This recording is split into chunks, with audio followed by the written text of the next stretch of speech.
Welcome to Science Week for 2020. This week we have put together a few little experiments which Mrs. Bacon and I will show you in this video. So stay tuned, check them out, and you might like to try some of them at home. We have got a little helper as well. The first one that we are going to do is one with Skittles. And over this side we've got some M&Ms, and I've just got some warm water. So I'm just going to pour the water into the tray very gently, and we'll see what happens.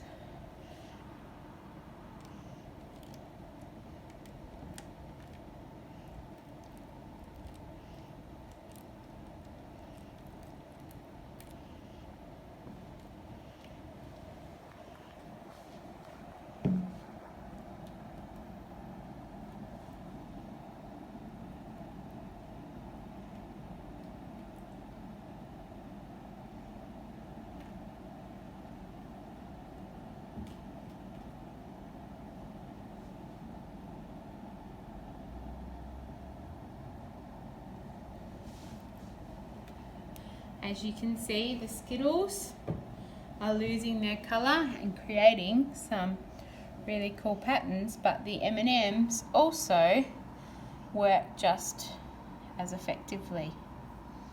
See what patterns you can come up with.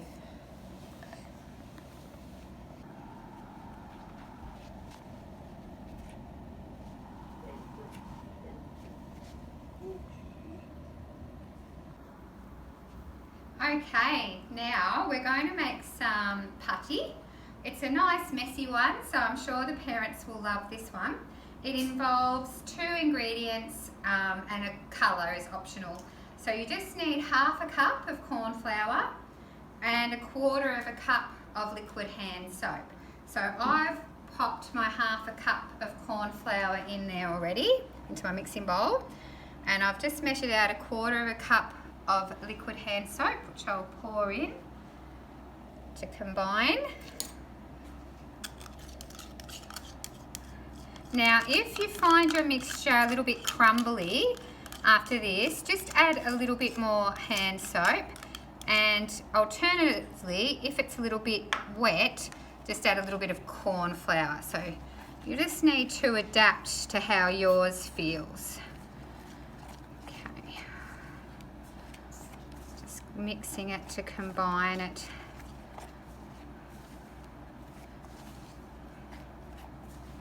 It's looking a little bit crumbly, so I may need to add a little bit more hand soap, but we'll see. Okay. You need to get your hands in there, kids. Get a bit dirty. It's actually my favourite part. So I do think it's a little bit crumbly, so I'll just add a little bit more. Just a dollop, and that should do the trick.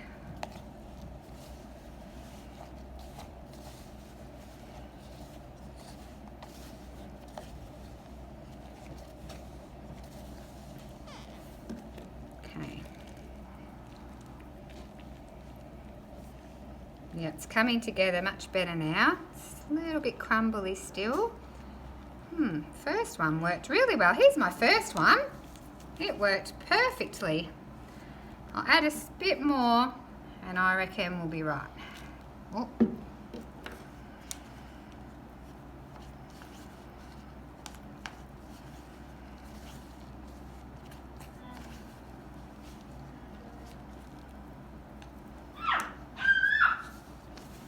Owen's very excited to see the dough because he gets to play with it in a minute.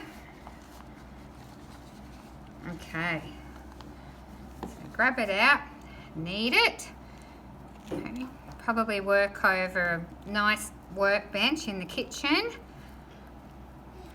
All right, yeah, so that's coming together much better now. Okay, that's coming together quite good. So you knead it. Then If you want to, you can add some colouring. I recommend when you add your colouring that you put on some gloves. Put on some gloves. Just going to tip the excess out. Alright, so put your dough in. And then just add the colour of your choice and knead it in. And then you'll have some cool coloured putty to play with at home. And here is the finished product of my green putty. It's going to be hours of fun. Feels really cool. Okay, now we're going to attempt to make a lava lamp. So you just need a jar of any size. You need some oil, some veggie oil, some water, a food colouring, and then just some of these Alka-Seltzer, which you can buy at the supermarket in the cosmetic aisle. So we just need to quarter fill our jar with some water, and then fill the rest with oil.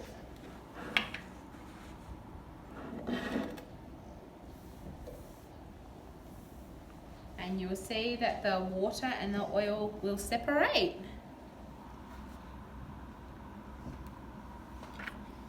So the oil sits on top of the water. And then I'll just pop in some food colouring, which should go down and mix with the water down the bottom. And then I'm just going to put in, open it up, one of the Alka-Seltzer tablets. I'm just going to break it in half and put in half to start off with. Yep. And once that starts bubbling, I'll pop in the other half too to speed it up a bit. You'll see that they should start bouncing up and down.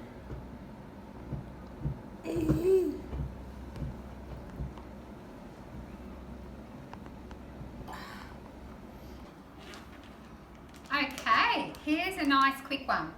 I have just filled up a plastic snap plot bag with just tap water. I do recommend doing this either outside or maybe in the laundry or somewhere, just in case things don't go to plan. This is my Lenny's favourite one. So you get yourself some pencils, plastic Ziploc bag filled with water, and then you just push your pencils through. Look at that.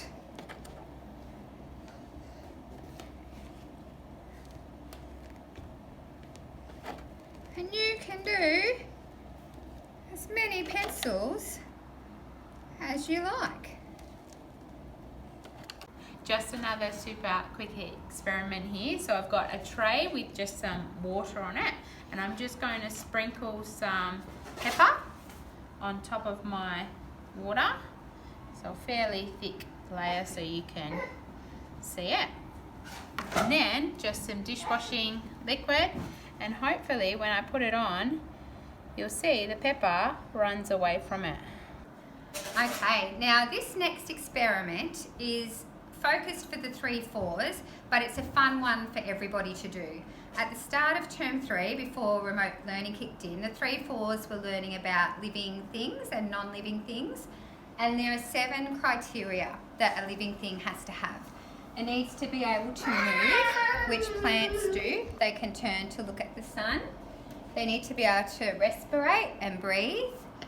They need to react to stimuli, which plants also do. They lose their leaves when it's coming towards winter, and they produce flowers when it's coming towards spring. They need to be able to grow. They need to be able to reproduce, and they do that with their seeds, making other smaller versions of themselves. They need to be able to excrete, which is produce waste, and they need nutrients, so they need food. So today we're going to learn more about nutrients and how plants get their nutrients, and we're going to use celery, some flowers, and some wombuck, which is a type of cabbage to help us. Plants have veins like us, but not a heart to pump the blood. Their veins are called xylem, and the xylem travel right from the root of the plant up to the very, very top. Now, we put these in this morning and they've already started to change. If you look closely, you can see that this rose was white. It started to change blue, and the wombuck also has started to change colour. Now, this is only after probably about an hour and a half. So if you leave this for a few days, you'll be able to see, especially in the wombuck and the celery, you'll be able to see those xylems. If you cut your celery after a few days and look inside it, you'll be able to see the xylem running up the celery to take the nutrients all the way up to the leaves, from the roots to the leaves of the plant. So I've made red, purple and blue.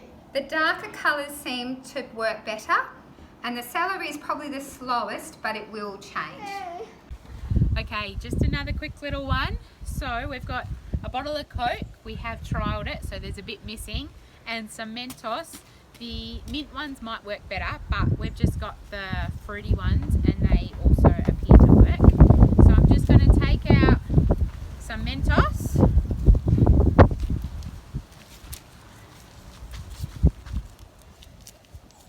And I'm going to put them just in the Coke.